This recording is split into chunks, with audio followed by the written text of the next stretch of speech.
হরে কৃষ্ণ সুধী ভক্ত সজ্জন। তো আসছে সনাতন ধর্মের একটা বিশেষ অনুষ্ঠান, যেই অনুষ্ঠানের একটা অংশ হয়ে গেছে এবং আরও একটি অংশ বাকি আছে। তো সেই অনুষ্ঠানটা কি আপনারা নিশ্চয়ই জানেন, উল্টো রথযাত্রা, এবং আসছে একাদশী। তো আজকের এই ভিডিওতে আমরা আলোচনা করব এই উল্টো রথযাত্রা কবে এবং একাদশী কবে। তো সামনে যে একাদশী আসছে সেই একাদশীটা হচ্ছে উল্টো রথযাত্রার পরের দিনই। তো উল্টো রথযাত্রা কবে? উল্টো রথযাত্রা হচ্ছে আগামী 5 জুলাই রোজ শনিবার, এবং পরের দিন 6 জুলাই রোজ রবিবারই হচ্ছে শ্রী শ্রী শয়ন একাদশী। তো এই একাদশী আপনারা কিভাবে পালন করবেন এবং এই একাদশী মাহাত্ম্য, একাদশীর পালনের সময়সূচি, সংকল্প মন্ত্র এবং একাদশীর পালন মন্ত্র আজকের এই ভিডিওতে থাকছে। আপনারা মনোযোগ সহকারে ভিডিওটি শ্রবণ করুন।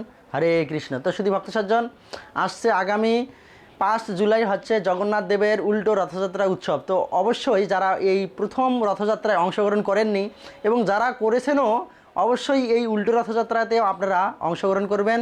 কেননা জগন্নাথ, রথারূঢ় জগন্নাথ, অর্থাৎ রথে অবস্থিত জগন্নাথকে দর্শন করলে আমাদের সর্বপ্রকার পাপ মুক্ত হয়ে যায়, এবং রথের রশি স্পর্শ করলে আমাদের সকল পাপ ধুয়ে মুছে যায় এবং আমাদের আর পুনর্জন্ম হয় না।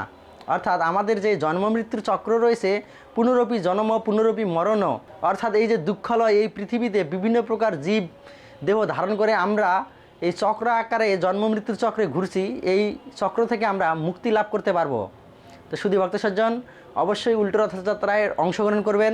তো এরপর আসি আমরা একাদশীর কথা। একাদশী সামনের উল্টো রথযাত্রার পরের দিনই 6 জুলাই রোজ রবিবার শয়ন একাদশী। তো এইবার শয়ন একাদশী সারা বিশ্বে একই দিনে পড়েছে।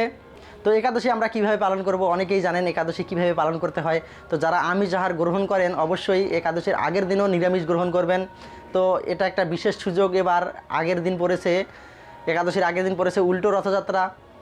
তো আপনাদের জন্য একটা সুবিধাই হলো, একদিনে কি 2টা কাজ সম্পন্ন হলো। উল্টো রথযাত্রার জন্য নিরামিষ গ্রহণ করা হলো, আবার একাদশীর আগের দিন তার জন্য নিরামিষ গ্রহণ করা হয়ে গেল, একসাথে দুইটাই। তো একাদশীর আগের দিন অবশ্যই রাত 12টার আগে খাওয়া দাওয়া সেরে খুব সুন্দরভাবে দাঁত মাজন করতে হবে, এবং একাদশীর পরের দিনে খুব ভোরবেলা প্রাতকালে ওঠার চেষ্টা করতে হবে এবং তুলসীতে জলদান, তুলসী আরতি, ভগবানের চরণে ফুল নিবেদন করতে হবে, এবং ফুল নিবেদন করে ভগবানের চরণে ফুল নিবেদনপূর্বক এই মন্ত্রটা বলে আপনাদের সংকল্প করতে হবে। এটা হচ্ছে একাদশীর সংকল্প মন্ত্র। তো সংকল্প মন্ত্রটা হচ্ছে একাদশং নিরাহার স্থিতা অহম অপরেয় হনি ভোক্সামি পুণ্ডরীকাক্ষ শরণম মে ভবাচ্যুত। এরপর সারাদিন হরিনাম জপ, শাস্ত্রগ্রন্থ অধ্যয়ন, এবং একাদশীর দিন অবশ্যই নির্দিষ্ট একাদশীর মাহাত্ম্য অবশ্যই পাঠ করবেন। একাদশীর দিন আপনারা আপনাদের সাধ্যমতো ব্রাহ্মণ বা বৈষ্ণবদের দান করতে পারেন, বস্ত্র দান করতে পারেন, গৃহে নিমন্ত্রণ করে ভোজন করাতে পারেন, এবং পারণের দিনেও আপনারা ব্রাহ্মণ বা বৈষ্ণবদের গৃহে এনে পারণ করাতে পারেন। এবং পারণের দিন অবশ্যই যথাসময়ে নির্দিষ্ট সময়ে আপনারা পারণ করবেন এবং ভগবানের নিবেদিত প্রসাদ দিয়ে পারণ মন্ত্র উচ্চারণপূর্বক পারণ করবেন। তো এই পারণ মন্ত্র হচ্ছে একাদশাং নিরাহার ব্রত নানেন কেশব প্রসিদ সুমুখ নাথ জ্ঞান দৃষ্টি প্রদ ভব। তো এভাবেই আপনারা এই একাদশী ব্রত পালন করতে পারেন।